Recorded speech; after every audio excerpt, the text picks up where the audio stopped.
মামা কি ভর্তা বানাইতেছেন? আমি ওখানে বানাইতেছি ধন্যবাদ ভর্তা। প্রথম কি দিবেন? প্রথম পেঁয়াজ দিব, আমি দেখাই দিতেছি।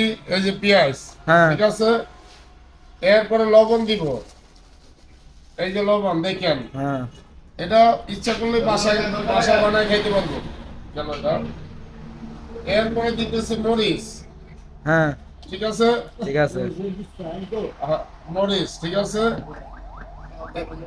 এরপরে দিতেছিল সরিষার তেল, দেখেন। ইচ্ছা করলে বাসা নিয়ে বানায় খাইতে পারবো, সমস্যা নাই। এরপরে আমি দিতেছি ধনিয়া পাতা। এই যে ধনিয়া পাতা দিয়ে দিলাম। ওখানে এটা আমি মিক্সার করবো। এই যে ধনিয়া পাতা, পেঁয়াজ, মরিচ, সরিষার তেল দিয়ে মিক্সার